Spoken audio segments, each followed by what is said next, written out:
I am Ferdinand Marcos, and I am the President of the Republic of the Philippines. I stand today on behalf of 110 million Filipinos. Good evening.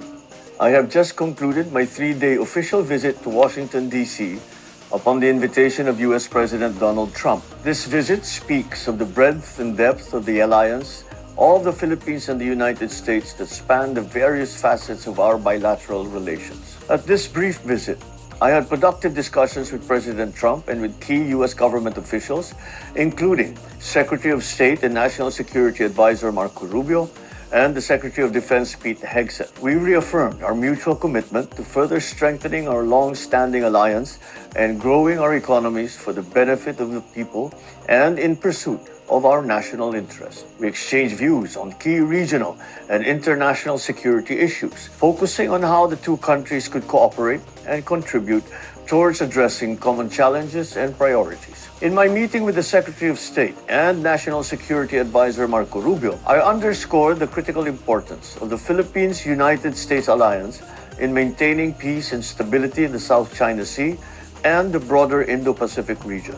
I welcome the commitment of Secretary Rubio to work with us in advancing our shared prosperity goals. I was hosted by Secretary Pete Hegseth in the Pentagon to discuss other defense and security issues. As in our previous meeting in Manila last March, he reiterated the importance of deepening defense cooperation. This to establish deterrence in the Indo-Pacific region. We discussed the United States' commitment to the 1951 Mutual Defense Treaty, a treaty that extends to armed attacks to the armed forces, aircraft, or public vessels, including the Coast Guard. In my meeting with President Trump, we reaffirmed our ironclad commitment to the Mutual Defense Treaty. I thank the United States for its consistent support for the preservation of regional peace and stability and for upholding the rule of law in the South China Sea. We discussed enhanced cooperation on cybersecurity, energy supply, resilience, and critical infrastructure. I underscored the importance of our multilateral engagement, especially with neighboring countries, to continue to reinforce the network of common alliances in the region. We welcome the U.S. government's pledge of an additional $15 million for private sector development under the Luzon Economic Corridor Initiative and an additional $48 million in foreign-assisted projects. We will continue to work with the State Department as well with the U.S. Congress for the implementation of these programs. I conveyed to President Trump that we remain positive about the future of PH-US trade, including investment relations, especially in the context of economic security, and a fair, balanced reciprocal trade. We expressed our commitment to continue engaging his team to further bolster PH-US ties and strengthen Philippines' economic security. On the sidelines of the visit, I also met with business leaders and top executives of leading global investment, healthcare, infrastructure, and semiconductor firms, expanding our economic engagements to provide opportunities for building economic security and resilience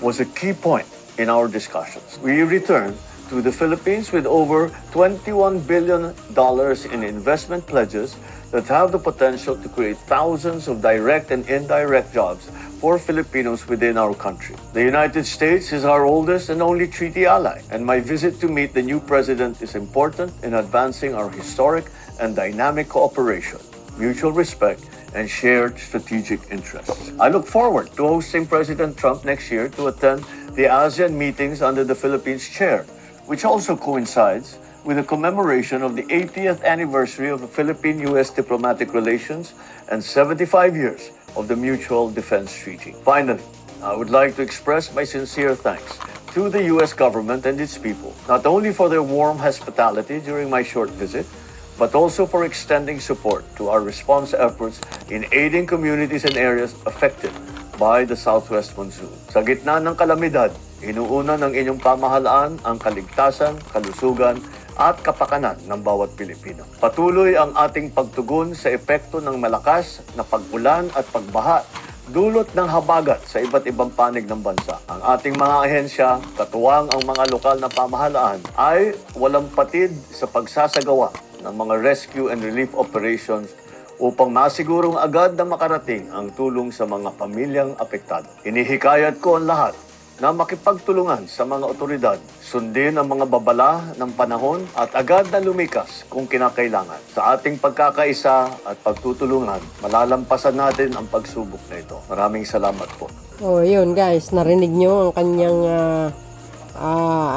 arrival speech, no? Actually, nandito na sa Pilipinas. Tingnan nyo ito.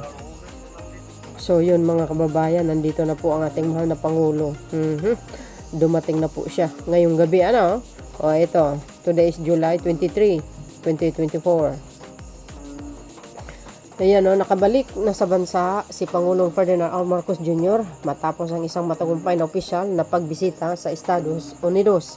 Bitbit ng Pangulo ang mga kasunduang nabuo sa kanyang pakikipagpulong kina President Donald Trump at sa iba pang opisyal ng US na magdadala ng dagdag na oportunidad, mas pinaigting na seguridad at mas matatag na ekonomiya para sa bansa. Yes. Investment pa more. O, di ba? Ganun talaga. Ganyan. Yan po ang kalakaran ng kanyang pamumuno. Mag-i-encourage sa mga investor sa iba't ibang dako ng mundo. Di ba? Ganyan dapat ang leader. Masigasig. Di ba? Naghahanap ng paraan, madiskarte. Ganun. Ang tatay yan sa isang pamilya. Kasi siya ang ama ng bayan, dapat lang maghahanap po siya ng pamaraan para nang sa ganun mabigyan ng